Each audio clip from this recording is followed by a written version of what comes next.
Qué alegría poder saludarte. Bienvenido a un nuevo programa de Biblia Fácil. Nos alegra tanto saber de que estás al otro lado de esta pantalla, juntos para disfrutar de este nuevo episodio, un nuevo programa, un nuevo capítulo donde vamos a estudiar la palabra de Dios. El tema de hoy es tan importante. Ya en el capítulo anterior hablamos sobre uno de los textos mal entendidos en el Nuevo Testamento, descritos por el apóstol o escrito por el apóstol Pablo. Malditos aquellos que permanecen en la ley para poder obtener la salvación. Ya vimos qué significa ese texto. Aquel que quiere ser justificado por guardar la ley, pues va a encontrar solo condenación y no salvación, porque la justificación solamente se encuentra en Cristo.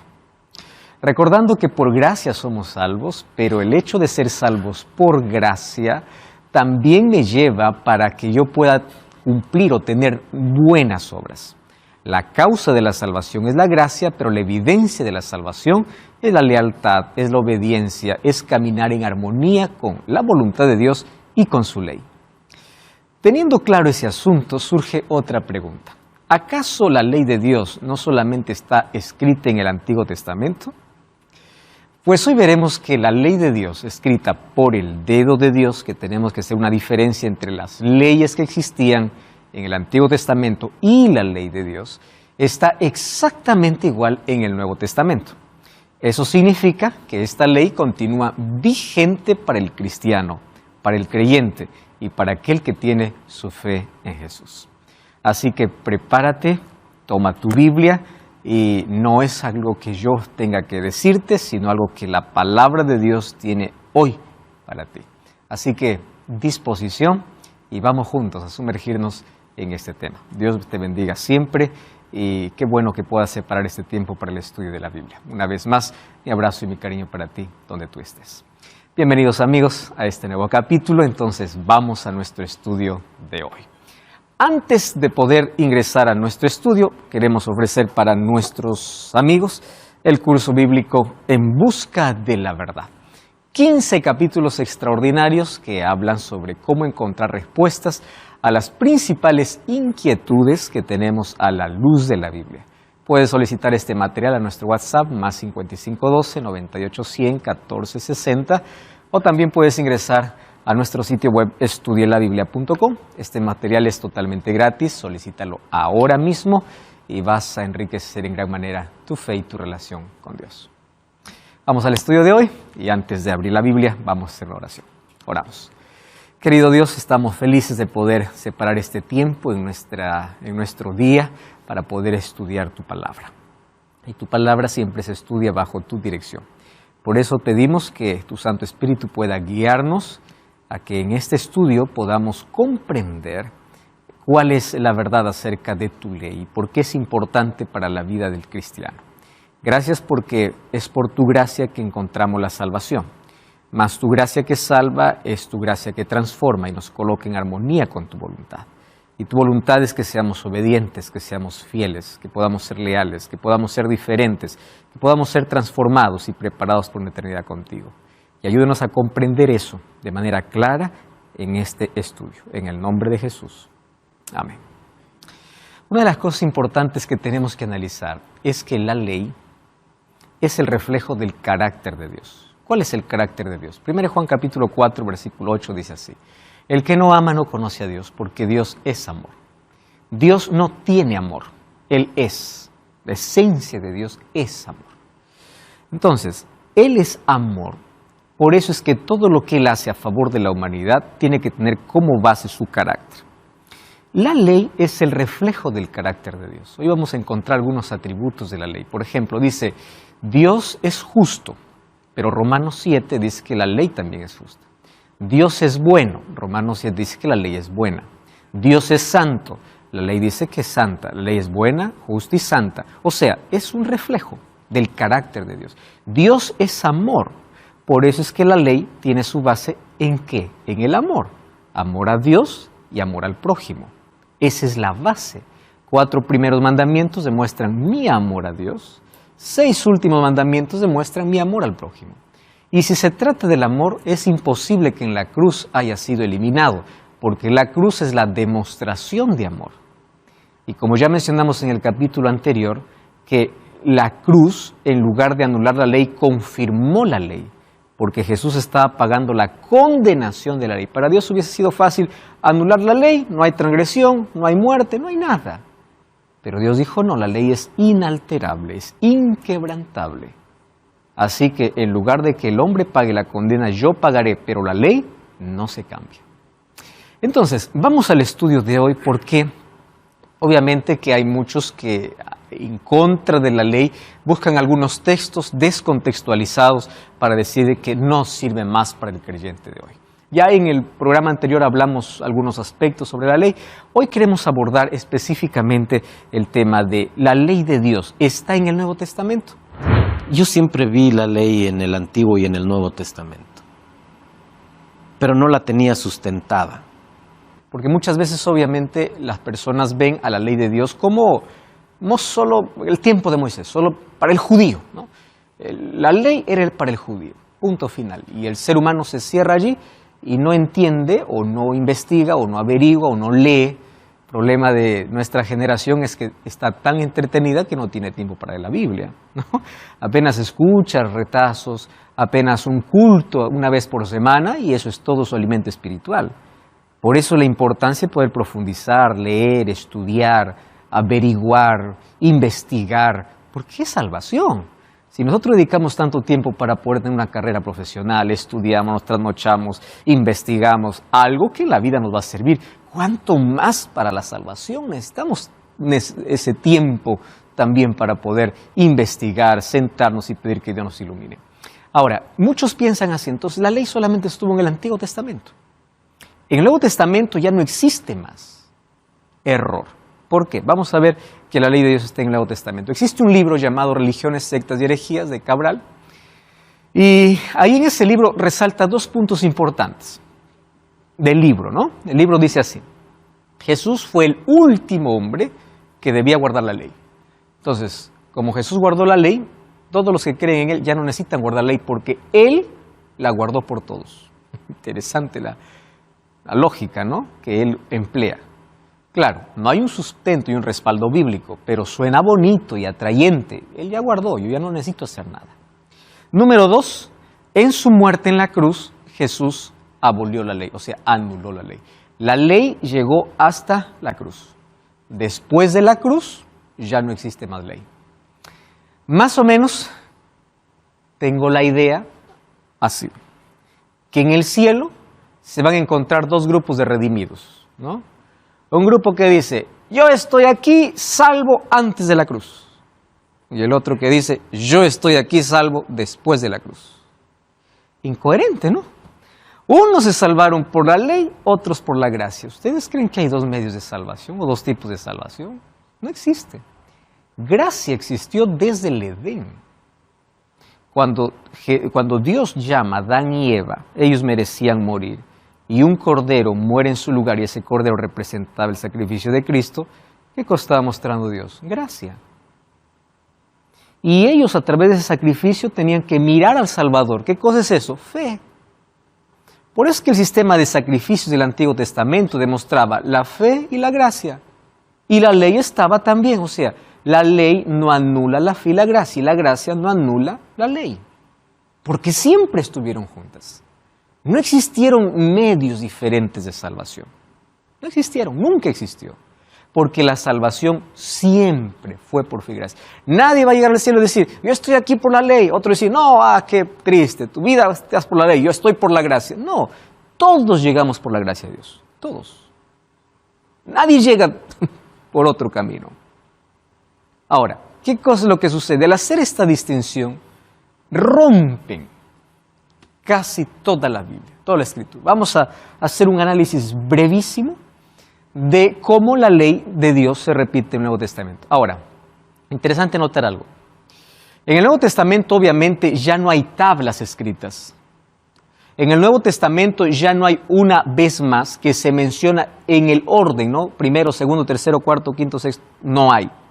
En el Nuevo Testamento se menciona la ley de Dios, exactamente como está en el Antiguo Testamento, en diferentes textos. Pero al mencionarlo en diferentes textos significa que la ley sigue vigente, porque se menciona la misma que está en el Antiguo Testamento. Vamos entonces al texto. Antiguo Testamento, primer mandamiento, Éxodo capítulo 20, versículo 3. No tendrás dioses ajenos delante de mí. Primer mandamiento. ¿Qué tipo de idolatría está hablando aquí? Esta es la idolatría mental, ¿no? Dioses ajenos no es solamente adorar una escultura, de eso va a hablar el segundo mandamiento. Miren, la idolatría es el pecado más condenado en la Biblia y más acariciado por el hombre. Más condenado y más acariciado. Resulta que incluso en la ley de Dios, la idolatría tiene dos dimensiones diferentes. Primero, la idolatría mental y luego la idolatría escultural. Entonces, el primer mandamiento dice, no pongas a nadie por encima de mí. ¿Y eso qué cosa significa? No solamente adorar otros dioses, porque no existe otro Dios encima del Dios Todopoderoso. Pero en la vida del ser humano, sí puede hacer el ser humano de su Dios, el dinero, el trabajo, el vicio, cualquier cosa, por encima de Dios. En su vida lo puede colocar. En su vida. Porque no existe fuera un Dios Todopoderoso. Pero en la vida, Dios no puede ser prioridad, entonces se coloca a otro por encima de Dios. Por eso, Mateo 6:33, ¿qué cosa dice? Busca primero el reino de Dios y su justicia. Ese primero, no hay condiciones. No hay, si es que te acostaste tarde, no puedes. Si es que estás mal, no puedes. No, busca primero y punto. Ahora, buscar primero es colocar a Dios por encima de todo, no tener otros dioses. Pero si quieren encontrar exactamente el primer mandamiento del Nuevo Testamento, busquemos en Mateo 4:10. Porque Mateo 6:33 ya me está diciendo que Dios tiene que estar por encima de todo. Es una alusión al primer mandamiento.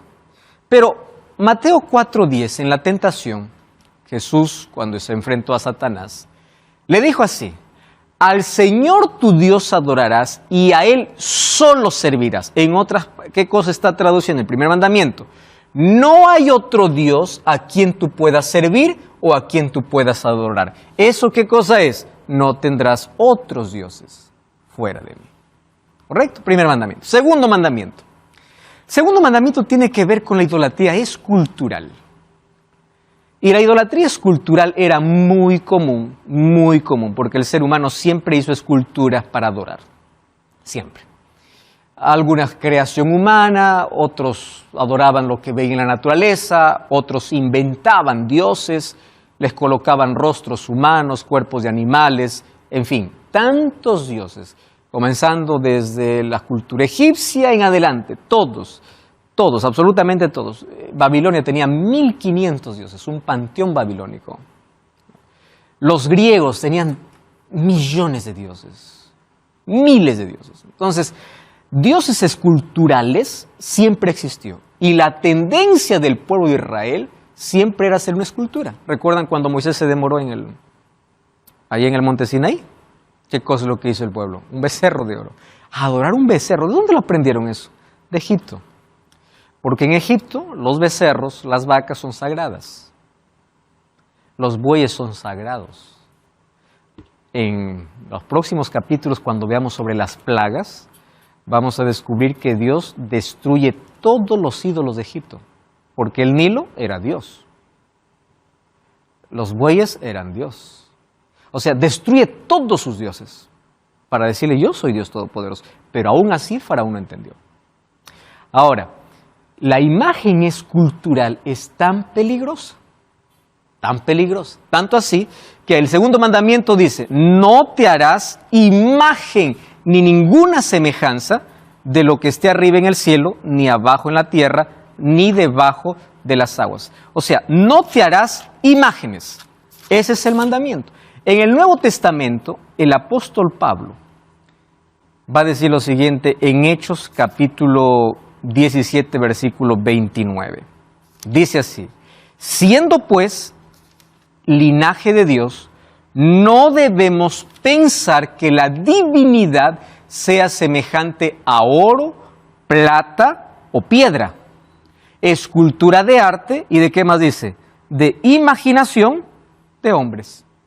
No permitan ustedes, dice el apóstol Pablo, que su imaginación pueda llevarles a levantar alguna escultura de arte. Porque no te harás más esculturas. No te harás esculturas. Muy bien. Ahora, ¿qué cosa es lo que está diciendo aquí el texto?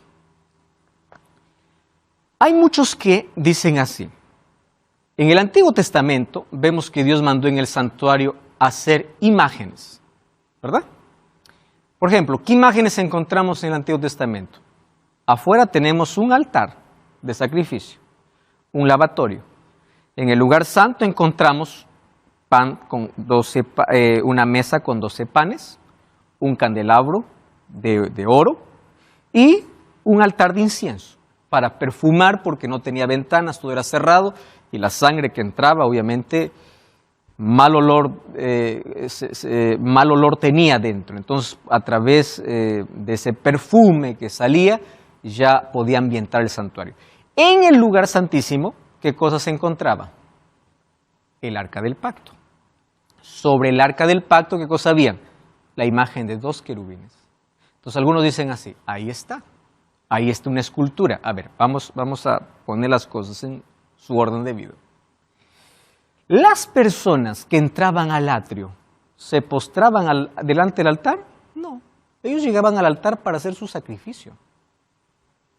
El sacerdote, porque nadie podía entrar al lugar santo, solo el sacerdote, ¿se postraba delante del pan, del candelabro? No, porque eran símbolos, no se postraba. ¿Quién podía entrar al lugar santísimo? Ningún ser humano común, solo el sumo sacerdote que era uno. Y entraba una sola vez por año, 10º día del 7º mes, Tishri. Traducido a nuestro calendario es el mes de octubre. Entraba al lugar santísimo una sola vez por año. ¿Por qué? Porque allí en el lugar santísimo se encontraría con la presencia de Dios. Es más, cuando el sumo sacerdote se arrodillaba, él ni veía a los querubines. ¿Por qué? Porque la gloria de Dios descendía, lo cual se llamaba la Shekinah, la gloria de Dios que cubría todo. Y él no estaba adorando querubines, él estaba en la presencia de Dios. Mas todas esas representaciones eran símbolos. A ver, yo voy a hacer aquí otro ejemplo, ¿no? Yo puedo usar aquí una imagen para ilustrar. Ilustrar no es rendir adoración. Aquí quiero mostrarles que esta luz, ¿no?, representa a Jesús, que dijo, yo soy la luz del mundo. Si apagamos, si todo está oscuro y se prende una sola luz, entonces esta luz ilumina, rompe con las tinieblas. Yo no estoy venerando la luz, yo estoy ilustrando. Entonces, ilustración es diferente a veneración. Hay personas que dicen, no, nosotros no adoramos, solo veneramos. No, es que esculturas no son hechas ni para venerar ni para adorar. Marcelo. Pastor, en este tema algo que me viene a la cabeza y es muy interesante es el hecho de el niño Jesús en Navidad. Ajá. Mucha costumbre de tenerlo al niño Jesús. Introducidas por el paganismo. Ajá, que es una escultura. Pero ¿qué connotación tiene el niño Jesús? Básicamente, no, digamos, no la escultura, sino el niño como tal. No adorarás imágenes de yeso, imágenes. Y el niño Jesús es la representación de Jesús, niño. Entonces ahí viene toda la discusión, ¿verdad? Algunos obviamente cada vez que hay Navidad lo que hacen es poner un pesebre y allí colocar la figura, la escultura del niño Jesús. Entonces hay dos cosas. Primera cosa, si yo veo un pesebre y yo estoy con un niño, yo le voy a mostrar cómo más o menos fue la ilustración. Pero yo no le voy a decir, arrodíllate, mira, ahí está el niño Jesús, porque eso es yeso. No es el niño Jesús y no es la representación de Dios. No, es la imagen. Como cuando vemos una película, es una imagen que ilustra, pero no podemos venerar ni adorar, en absoluto, ¿no? Y hay tantas costumbres, obviamente, que en el tiempo fueron infiltrándose. Hay otras personas que dicen, pastor, pero usted se acuerda que Moisés levantó una serpiente en el desierto, ¿no? ¿Se acuerdan ustedes de esa ilustración? Todo aquel que miraba a la serpiente era sano, porque eran mordidos por las serpientes. Ahí está que podemos hacer una escultura y mirar. Vamos por pocos. Esa serpiente que fue colocada por Moisés en el desierto tenía un símbolo, así como el cordero representaba a Jesús, esa serpiente representaba a Jesús. Y uno se pregunta, ¿por qué Jesús representado como serpiente? Es como, ¿cómo se representa a Satanás? Como león rugiente, pero también Jesús como el león de la tribu de Judá. ¿Y por qué como serpiente? Es que hay una característica de la serpiente. Primero, la serpiente que levantó Moisés en un asta no era una serpiente real, era una serpiente de metal. Era una serpiente sin veneno, representando Jesús a semejanza del ser humano, pero sin pecado. ¿Cuántas serpientes habían para mirar? Una sola. Hay un solo camino y un solo redentor, que es Cristo. ¿Y por qué teníamos que mirar? Era un acto de fe. ¿Cómo se salva el ser humano? Recibiendo la gracia de Dios y mirando a Jesús, el acto de fe. Pero yo les voy a mostrar ahora bíblicamente que esa serpiente que un momento sirvió para ilustrar, lo usaron para venerar. ¿Y saben qué cosa se hizo cuando se usó para venerar? Lo destruyeron. Abran sus Biblias. Segunda de Reyes, capítulo 18, versículo 4.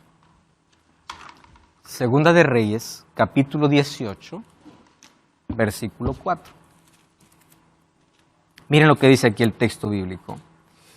Él quitó los lugares altos, hablando obviamente de la reforma aquí que hizo Ezequías, y quebró las imágenes, y cortó los símbolos de acera.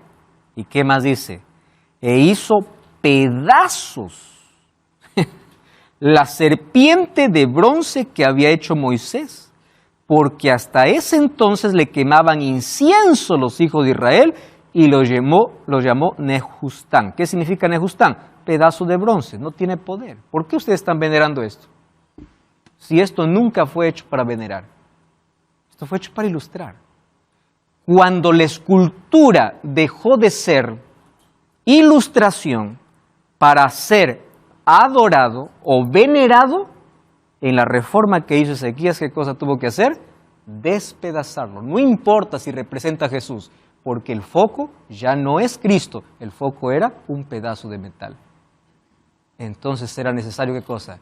Destrozarlo. Diego y después Marcelo. Entonces, pastor, podemos concluir que no está mal tener alguna imagen, algún cuadro, siempre y cuando no sea venerado, solamente como ilustración. En los cultos para niños se usan mucho las imágenes ilustrativas, ¿no? Jesús abrazando a los niños, Jesús sanando, Jesús. Es una imagen ilustrativa. Una imagen ilustrativa no tiene ningún poder sobre mí. Es didáctica, es la manera como enseño a los niños, la manera como podemos imaginar, entender, pero nunca con finalidad de rendir veneración o adoración. Por eso que esculturas no son necesarias, porque la escultura ya tiene otro propósito, ya no solo es ilustrar. Una imagen hecha en papel, en cartulina, en 3D, en alguna cosa, puede ilustrar, pero una escultura ya tiene otra connotación que va a llevar justamente a la veneración. Marcelo y después Fernando. Entonces, la cruz tiene la misma connotación. Igual. Exactamente igual. Exactamente. Aun cuando la cruz, siendo el símbolo de maldición, Cristo lo transformó en bendición, no es la cruz que tiene poder. Fue Cristo quien convirtió en símbolo, pero yo no adoro el símbolo, yo adoro a Jesús. ¿Correcto? Entonces, no es llevar un crucifijo en el pecho, no es adorar una cruz, es llevar a Cristo en el corazón. Ese es el símbolo de victoria, es Cristo que da la victoria. Un tema bastante dinámico y bastante polémico, ¿no? A nivel general, o sea.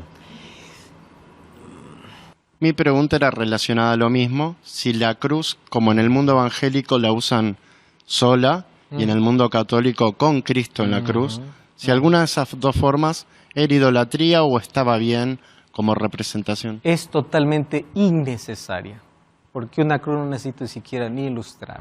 Dentro mío decía, no está mal llevar una cruz, como decir, esto es importante para mí.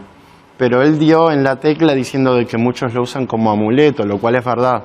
Uno se aferra a la cruz y ya está dándole un valor que no debería, y me aclaró el panorama. Entonces cargarla, portarla, llevarla, ya me lleva a una fe supersticiosa, porque muchos lo cargan como amuleto, muchos quieren mostrar de que la manera que tiene a Cristo, cuando a Cristo no se muestra por un crucifijo, a Cristo se muestra con la vida. Es la vida que muestra que Jesús está allí. Actualmente no tengo, pero sí tuve una época que llevaba una cruz de madera, que para mí era un símbolo de representarlo, pero como él también dijo, uno lo representa mejor con su actitud, no con objetos. ¿Correcto? Entonces, esculturas condenadas totalmente en la Biblia, ¿no? Vamos al tercer mandamiento, Antiguo Testamento. No tomarás el nombre de Jehová tu Dios en vano, porque no dará por inocente Jehová al que tomare su nombre en vano. Éxodo 27, dice el tercer mandamiento. ¿Qué dice en el Nuevo Testamento? 1 Timoteo 6:1. El apóstol Pablo escribe a Timoteo y dice así: todos los que están bajo el yugo de esclavitud tengan a sus amos por dignos de todo honor. Y miren cómo se repite el mandamiento, el tercer mandamiento. Para que no sea blasfemado el nombre de Dios y la doctrina. O sea, no sea que por culpa del creyente el nombre de Dios sea tomado en vano o sea blasfemado. ¿Ustedes recuerdan de la manera como Jesús enseñó a sus discípulos a orar? Mateo capítulo 6. ¿Cuál es el primer pedido que Jesús nos enseñó a hacer? El primer pedido que Jesús nos enseñó no es danos el pan. El primer pedido es santificado sea tu nombre. ¿Cómo se santifica el nombre de Dios? Si su nombre es santo. No tome su nombre en vano y no lleve su nombre en vano. Porque a través de mi vida, desde el momento que soy cristiano, estoy representando a ¿quién? A Dios. Y así como no debo tomar el nombre de Dios en vano, tampoco debo llevar el nombre de Dios en vano.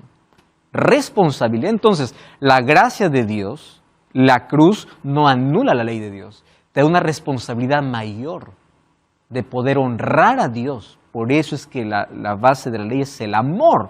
Y si amas a Dios, lo vas a honrar con tus palabras, con tus actos, venerando solamente a Él, no venerando imágenes, no poniendo otro Dios en tu vida por encima de Dios. Hasta aquí hemos visto apenas parte de la primera tabla. Vamos a una brevísima pausa, no cambies el canal y ya regresamos aquí en Biblia Fácil. Hay un reposo para el pueblo de Dios y aquel que entre en ese reposo ha reposado como Dios reposó en las suyas. ¿Qué día Dios reposó? Séptimo día. Y si quiero llegar al séptimo día, veamos cuál es el primer día. Y ahí los evangelios van a decir que el primer día es el domingo. Día de resurrección. Ah, pastor, no, es que ahora bonito se escucha. Estoy hablando sobre la ley de Dios en el Nuevo Testamento. Hasta aquí ya vimos los 3 primeros mandamientos en el Nuevo Testamento intactos. Quiere decir que la ley continúa, está vigente. Voy a dejar el 4º mandamiento para el final, porque el problema de la ley justamente es el 4º mandamiento. No el problema que la ley presente, el problema que el ser humano hace que la ley, en su intento de que la ley sea abolida, quiere abolirlo justamente porque no quiere observar el 4º mandamiento. Vamos al 5º mandamiento, vamos a la segunda tabla, que es amor al prójimo. En el Antiguo Testamento, Éxodo 20:12, honra a tu padre y a tu madre, para que tus días se alarguen en la tierra que Jehová tu Dios te da. Eso dice el mandamiento, 5º mandamiento. Cuando alguien me dice, la ley de Dios ya se clavó, ya se anuló, no hay ley, le digo entonces, pues, ¿de qué estamos hablando? No vamos a honrar más a los padres, porque si fue clavada, ¿para qué sirve? ¿Para qué honra? Es ilógico. Ahora, en el Nuevo Testamento, Pablo va a repetir en su carta a la iglesia de Éfeso, capítulo 6, versículos 2 y 3, Efesios 6, 2 y 3, dice así: honra a tu padre y a tu madre, que es el primer mandamiento con promesa. Claro, ¿cuál es la promesa? Para que tus días se alarguen en la tierra que Jehová tu Dios. Y aquí lo repite, para que te vaya bien y seas de larga vida sobre la tierra. El 5º mandamiento en el Nuevo Testamento continúa vigente. Y esto está después de la crucifixión de Jesús. Totalmente después. Recuerden que Pablo se convirtió al cristianismo después que Jesús resucitó. 6º mandamiento: no matarás. Y a partir de aquí hay varios textos que van a repetir esta parte de la ley. Voy apenas mencionarlo. Romanos 13:9. ¿Por qué? Aquí ya se repiten, mire, casi todo lo que falta. No adulterarás, no matarás, no hurtarás, no dirás falso testimonio, no codiciarás. O sea, está todo. Todo lo que faltaba está ya aquí, en este texto. Y cualquier otro mandamiento en esa sentencia se resume: amarás a tu prójimo como a ti mismo. ¿Recuerdan cómo Jesús lo resumió en Mateo capítulo 22, versículo 36 al 40? ¿Cuál es el más grande mandamiento? Amarás a Dios y amarás al prójimo. De esto depende toda la ley. O sea, el resumen está aquí. ¿Y cómo se resume? El resumen es que si amas al prójimo, no vas a adulterar, no vas a matar, no vas a hurtar. O sea, la ley de Dios continúa. Exactamente, como en el Antiguo Testamento. Hasta aquí ya vimos todo, todos los mandamientos están allí ya. No adulterarás, no matarás, no hurtarás, no dirás falso testimonio, no codiciarás. Cualquier otro mandamiento, ahí está, en resumen, amarás a tu prójimo, porque forma parte de la segunda tabla. No cometerás adulterio, Mateo 19, 18, Jesús le dijo: no matarás, no adulterarás. Ahí está el séptimo mandamiento. Octavo mandamiento: no hurtarás. En el Nuevo Testamento, Romanos 3, el texto que leímos, ahí está, después de no matarás, dice no hurtarás. En el Antiguo Testamento dice: no hablarás contra tu prójimo falso testimonio. Mateo 10, 19, los mandamientos sabes: no adulteres, no mates, no hurtes, no digas falso testimonio, haciendo mención al noveno mandamiento del Antiguo Testamento. Décimo mandamiento: no codiciarás la casa de tu prójimo, la mujer de tu prójimo, ni siervo, ni nada de tu prójimo. Romanos 7, 7, ¿qué dice? ¿Qué pues diremos? ¿La ley es pecado? En ninguna manera. Pero yo no conocí el pecado sino por la ley. ¿De qué ley está hablando? Justamente de la ley de Dios. Porque tampoco conociera la codicia si la ley no dijera: no codiciarás. ¿Qué mandamiento está haciendo mención Pablo? Al décimo mandamiento. Entonces, toda la ley de Dios está en el Nuevo Testamento. Exactamente.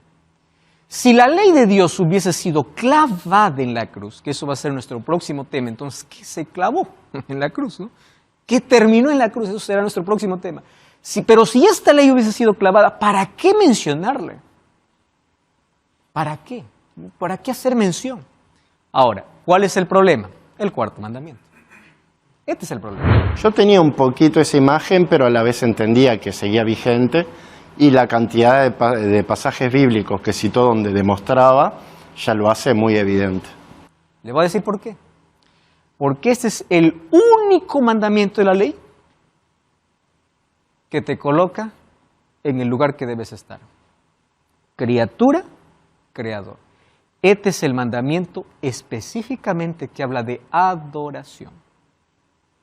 ¿Ustedes saben cuál es la disputa del diablo con Cristo? Adoración. ¿Ustedes saben por qué el gran conflicto? Satanás quiso ser adorado. Adoración. ¿Y por qué el ataque a la ley? El ataque no es a la ley directamente, el ataque es al mandamiento que habla de adoración. Y de toda la ley hay un mandamiento que te manda a adorar, específicamente y en un día específico. Cuarto mandamiento: acuérdate el sábado para santificarlo. Abran sus Biblias ahí, porque vamos a hacer una comparación entre el Antiguo y el Nuevo Testamento. Éxodo capítulo 20, vamos a leer versículo 8 en adelante, pero yo allí voy a hacer una mención al Nuevo Testamento. Acuérdate del día sábado. Si su Biblia dice reposo, ahí en reposo hay un asterisco, abajo dice que equivale a sábado, para santificarlo. 6 días trabajarás y harás toda tu obra. El séptimo es reposo para Jehová tu Dios. No hagas en él obra alguna, tú, ni tu hijo, ni tu hija, ni tu siervo, ni tu criada, ni tu bestia, ni tu extranjero que esté entre tus puertas. 11. Porque en 6 días hizo Jehová los cielos y la tierra, el mar y todas las cosas que en ellos hay, y reposó en el séptimo día, por tanto Jehová bendijo el día de reposo y lo santificó. No pierdan Éxodo 20, ¿está bien? No lo pierdan. Vamos a Apocalipsis capítulo 14, versículo 7. Apocalipsis capítulo 14, último libro de la Biblia. Estoy ahora yendo al Nuevo Testamento. Apocalipsis capítulo 14, versículo 7. ¿Qué cosa dice ahí? Diciendo a gran voz: temed a Dios y dadle gloria. Ustedes saben que este es el mensaje que tiene que ser proclamado antes de la venida de Jesús. Apocalipsis está escribiendo para el tiempo del fin. Y este ángel es el pueblo de Dios que tiene que proclamar este mensaje. Temed a Dios y dadle gloria, porque la hora de su juicio ha llegado. De esto ya hablamos en un programa anterior. ¿Y qué cosa dice? Adorad a aquel que, muy bien, que hizo el cielo, la tierra, el mar y las fuentes de las aguas.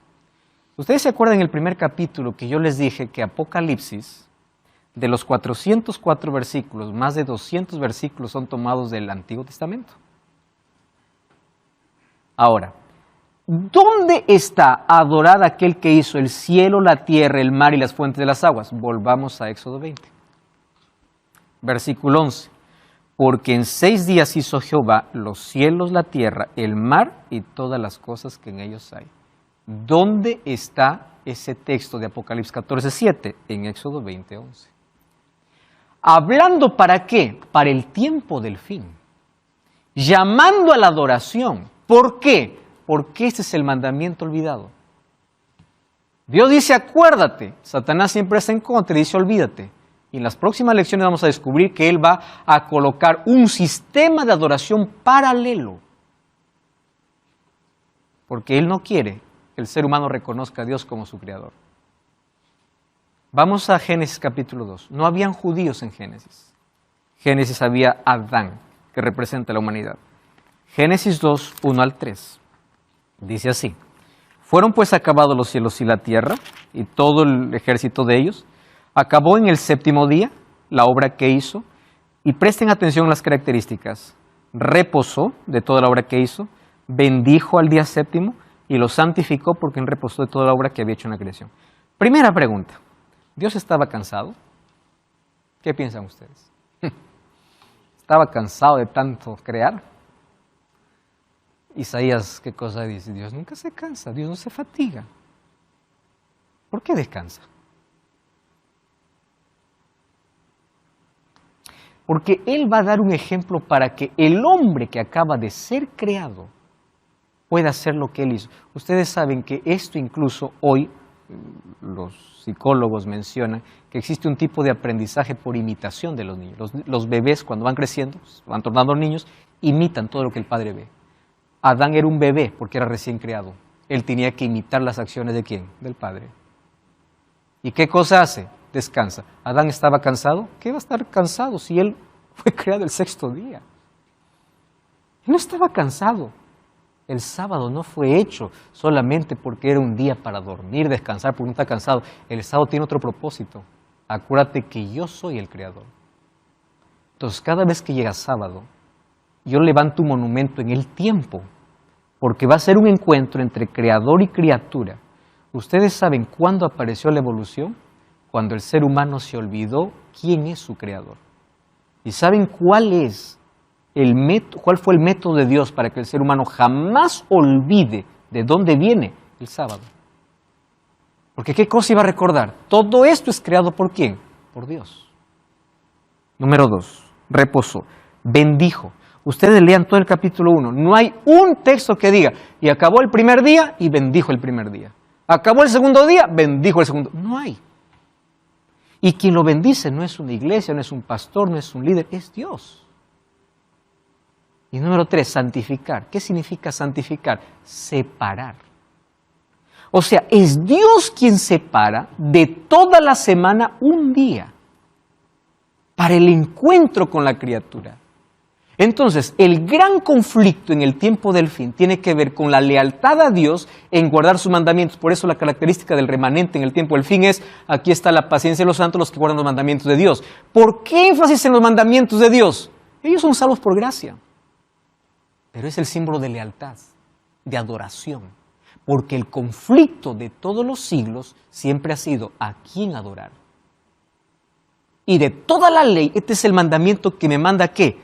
Adorar, adorar. Aquí no existían judíos. Y ustedes, para que puedan darse cuenta de algo interesante, el sábado va a aparecer como un monumento creado por Dios en la creación, en la redención y en la restauración.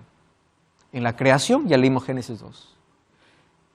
En la redención, Jesús murió 3 de la tarde, la hora del sacrificio de la tarde.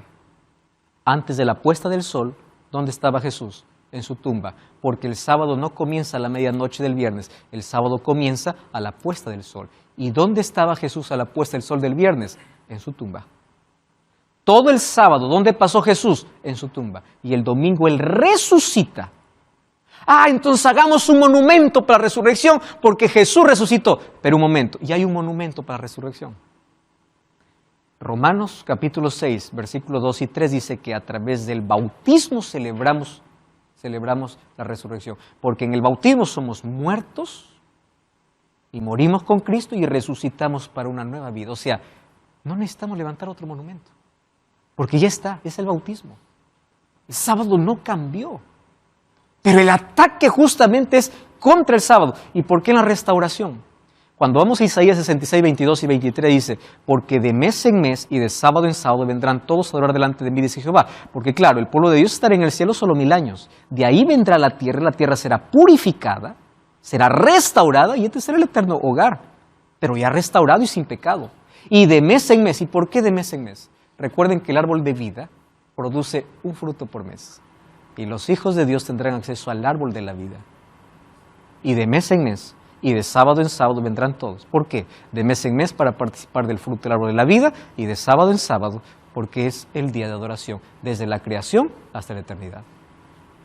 Y ahí está el punto de donde hay debate y debate y debate, porque justamente se trata del único mandamiento que vamos a ver en el próximo capítulo, que es señal, que está en oposición a la marca de la bestia. Ya veremos eso cuando lleguemos en su momento a ese capítulo. Hebreos 4, 9 y 10 dice, por tanto queda un reposo para el pueblo de Dios, porque el que entrado en su reposo ha reposado de sus obras como Dios de las suyas. Está clarísimo el texto. Hay un reposo para el pueblo de Dios, y aquel que entre en ese reposo ha reposado como Dios reposó de las suyas. ¿Qué día Dios reposó? Séptimo día.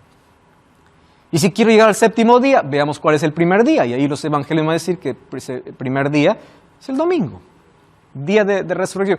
Ah, pastor, no, es que ahora bonito se escucha, Jesús es mi descanso. ¿No? ¿Escucharon ustedes ese argumento? Solo que hay un problema. Cuando el sábado fue levantado, no había necesidad de redención porque no había pecado. Entonces el sábado no cumple el propósito de apuntar a Cristo. ¿Por qué? Porque no había necesidad de Salvador, porque no había entrado el pecado. El sábado es creado antes de la entrada del pecado. Entonces no apunta a Cristo. Número uno, porque no es ceremonial. Las ceremonias apuntaban a Cristo, el sábado no es ceremonial. Número dos, cuando fue creado el sábado no había necesidad de Salvador porque no había entrado el pecado. Cuando alguien dice así, yo defiendo la familia, el diseño original de Dios es hombre, mujer, es la familia. Yo digo, gloria a Dios. ¿Y dónde sustentas? En Génesis 2. Porque ahí está, ¿qué cosa? El diseño de Dios para la familia. Pero en el mismo capítulo donde defienden la familia, muchos atacan el sábado. El mismo capítulo donde Dios levantó el sábado. Incoherente, ¿no les parece? Todos con el domingo, pocos contra el sábado, ¿no? O sea, o al revés. Agarran un texto, el mismo texto para defender una cosa y el mismo texto para atacar otra. Satanás es tan astuto, ha intentado siempre abolir esto a través de todo el tiempo. El sábado en el Nuevo Testamento, la costumbre de Jesús era ir el sábado. Lucas 4:16 dice que Jesús iba a la sinagoga como era su costumbre, no era ocasional. Lucas 23:51 dice que los discípulos y las mujeres que fueron allí a ver la crucifixión descansaron el sábado. Lucas 23:51-53. Marcos 15:42 dice que el viernes es un día de preparación para el sábado. Marcos 16:1 y 2 dice que esperaron para pasar el sábado para hacer compras, para ir a ungir el cuerpo de Jesús. Hechos 17:2, Pablo tenía la costumbre de guardar el sábado. O sea, la iglesia apostólica, después de la resurrección de Jesús, continuó guardando el sábado. ¿Ustedes saben cuándo aparece el domingo como día de oración? Siglo II. Después que pasaron 100 años, Jesús murió en el año 31. 70 años pasaron más. Y allí comienzan a celebrar otro día paralelo que la Biblia nunca respalda, porque la Biblia el día de domingo lo llama simplemente primer día de la semana, en todos los evangelios. Y recordemos que los evangelios fueron escritos después de la resurrección de Jesús. Si las cosas hubieran cambiado, los evangelios hubieran dicho diferente. Mateo, Marcos, Lucas y Juan hubiesen escrito totalmente diferente, ya no mencionado el primer día de la semana. Miren, esta explicación a mí me encanta. Ustedes saben que el tiempo tiene una explicación astronómica. Todo. Por ejemplo, un día, ¿qué cosa representa? Una vuelta de la Tierra sobre su propio eje. Un mes es el espacio de una luna nueva a otra luna nueva. Un año es el tiempo de la Tierra alrededor del Sol. Pero una semana no hay manera de explicar por qué son 7 días. Pudo haber sido 4, 5. Pudo haber sido 6. ¿Por qué 7? Solo la Biblia tiene explicación. Dios hizo la semana de 7 días porque el séptimo día lo separó. No hay una explicación astronómica para eso. Han podido descubrir la explicación para un día, para un mes, para un año, pero no para una semana. La cronobiología estudia los ritmos biológicos. Ustedes saben que nosotros funcionamos por ritmo, tenemos un ritmo biológico. Cada día, cada 24 horas hay un ritmo que se llama el ritmo circadiano.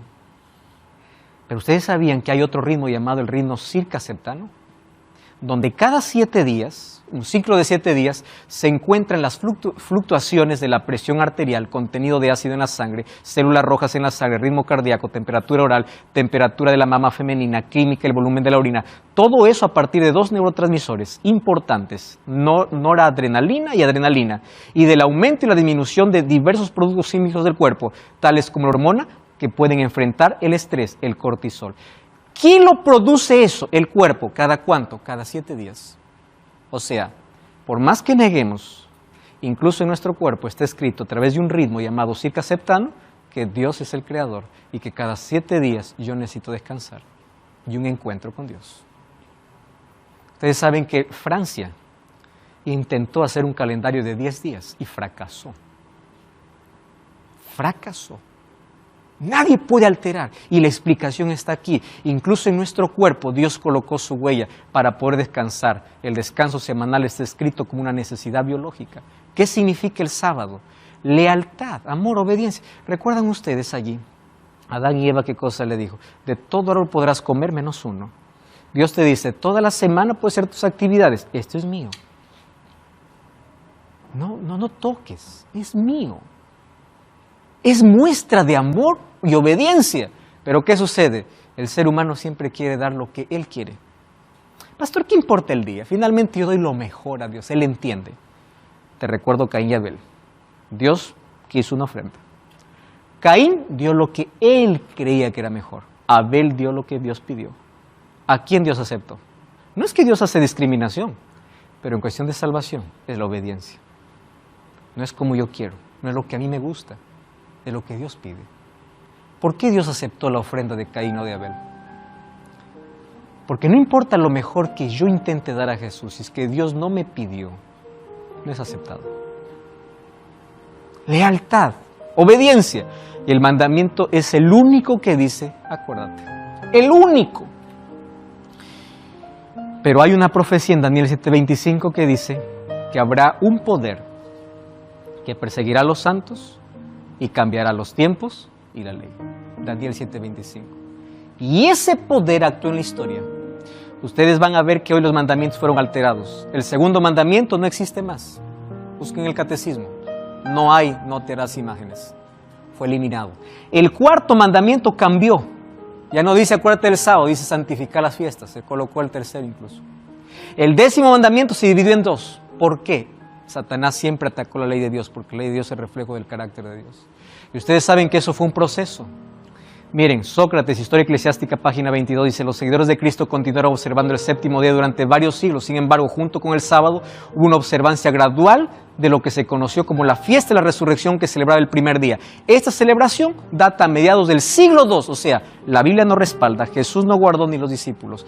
La otra adoración aparece tiempo después, y después vamos a ver a Constantino el Grande dando el primer edicto para adorar en el día domingo como venerable día del sol, el 7 de marzo del año 321, porque era el día que los mitraístas adoraban, y recordemos que Constantino era mitraísta y él adoraba al sol. Sin embargo, en el siglo IV, en el concilio de la Odisea, se decretó la observancia del domingo como día santo, no porque la Biblia dice, sino por un decreto de un concilio. El catecismo pregunta así, esta edición, ¿cuál es el séptimo día? El sábado. ¿Por qué observamos el domingo en lugar del sábado? Porque la Iglesia Católica transfirió la solemnidad del sábado para el domingo. ¿Cuál es el problema? Carácter de Dios. Adoración. Y es interesante cuando con sinceridad y honestidad comienzan a decir las cosas. En los próximos programas seguiremos profundizando este tema. Mas yo quiero que entiendas algo. El enemigo de Dios siempre intentó desfigurar el carácter de Dios. Y la ley de Dios es el reflejo de su carácter. Finalmente, cada uno es libre de poder adorar, pero no es libre de poder decir de esta manera voy a agradar a Dios. Tú decides seguir la palabra de Dios o seguir tradiciones. Tú decides guardar la ley de Dios o desecharla. Mas la palabra de Dios ha llegado a tu vida y he orado para que sea como semilla que pueda crecer en tu corazón. Y si tú le permites que el Espíritu Santo pueda hacer germinar esa semilla, Dios puede hacer el milagro en tu vida de poder tomar la decisión de dar ese paso de fe para ser fiel a Dios. Comienza una vez más a repasar tus creencias y pide que Dios te dé la valentía necesaria para poder aferrarte a hacer su voluntad, a hacer lo que a Dios le agrada, no lo que a ti te agrada. Ahí donde tú estás, cierra tus ojos, vamos a orar. Querido Dios, gracias por la oportunidad que nos das de poder entender tu palabra. Hoy comprendimos la necesidad de poder guardar tu ley porque es el reflejo de tu carácter. Pedimos de todo corazón que la coloques en nuestro corazón, para que al ser salvos por tu gracia podamos vivir en armonía haciendo tu voluntad. En el nombre de Jesús te pedimos. Amén. Como siempre te invito a buscar una iglesia adventista el séptimo día para juntos continuar entendiendo el plan de Dios para la vida. Dios te bendiga. Nos encontramos en el próximo capítulo de Biblia Fácil.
Chao.